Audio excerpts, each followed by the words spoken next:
اللہ اکبر اللہ اکبر. صحابہ کرام کی جو زندگی ہے اس میں اتنے واقعات اتنے روح پرور ایمان پرور واقعات موجود ہیں.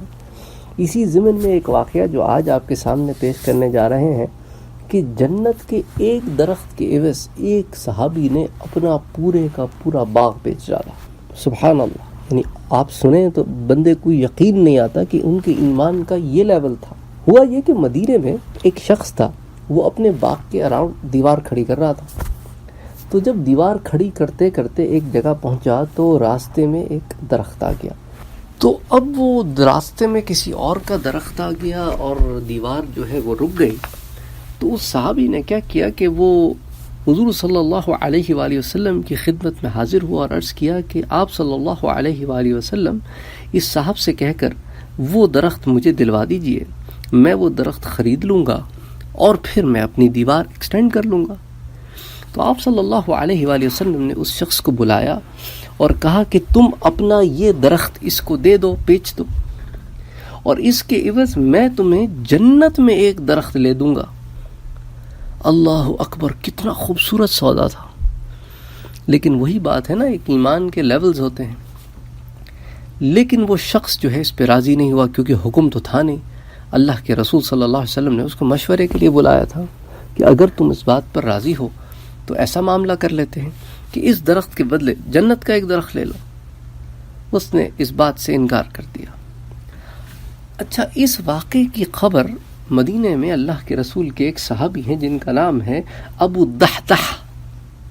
الدحدح رضی اللہ تعالی عنہ کو جب اس بارے میں پتہ چلا تو انہوں نے کیا کیا، اس آدمی کو اپروچ کیا. اس آدمی کو اپروچ کرنے کے بعد اس آدمی سے کہا کہ بھائی دیکھو، ہم ایسا کرتے ہیں کہ تم مجھے اپنا یہ ایک درخت دے دو اور اس کے عوض میں تمہیں اپنا پورا باغ دے دیتا ہوں. اللہ اکبر. اپنا کھجور کا ایک درخت دے دو اور مجھ سے کھجوروں سے بھرا سارا باغ لے لو. وہ اس بات پر راضی ہو گیا. اس کو تو پورا باغ مل رہا تھا. بھائی کچھ لوگ ہوتے ہیں جن کی نظر دنیا میں ہوتی ہے بس، تو لے لیا. جب یہ ساری ڈیلنگ ہو گئی اور عدل بدل ہو گیا تو ابو الدحدح جو ہیں وہ حضور کی خدمت میں حاضر ہوئے اور حضور صلی اللہ علیہ وسلم کو اس سودے کی اطلاع دی کہ حضور، اب میں نے اس سے وہ درخت لے لیا ہے اور اس کو اپنا سارا باغ دے دیا ہے، تو اب اپنا یہ درخت میں اب اس آدمی کو دے دوں جو دیوار کھڑی کر رہا ہے، تو اس کے بدلے جنت میں درخت والی بات آپ نے پوری کریں گے؟ تو حضور صلی اللہ علیہ وآلہ وسلم اپنے صحابی کا یہ جذبہ ایمانی دیکھ کر بہت خوش ہوئے اور فرمایا کہ ابو الدحدح کے لیے جنت میں کتنے درخت ہیں. اللہ اکبر. اور پھر حضرت ابو الدحدح حضور کے پاس سے اٹھے اور اپنے باغ میں آئے اور اپنی بیوی سے کہا کہ چلو اب باہر چلو، یہ باغ اب ہمارا نہیں رہا، یہ باغ میں نے بیچ دیا ہے. اور تمہیں قیمت بتاؤں کس قیمت پہ بیچا ہے؟ اس باغ کو بیچ کر جنت میں اس کے عوض درخت خریدا ہے، تو جنت کے درخت کی قیمت میں یہ باغ سارا بیچ دیا ہے. اللہ اکبر اللہ اکبر. آگے بیوی بھی تو صحابیہ تھی، اس کا ایمان بھی ایک کمال درجے پر تھا.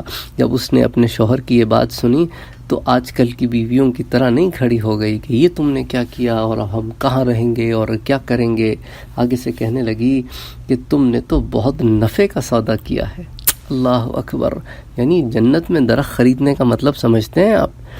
اب جنت میں تو اسی کو درخت ملے گا نا جو جنت میں جائے گا. جنت میں اس کو تو درخت نہیں ملے گا جو جنت میں نہیں جائے گا.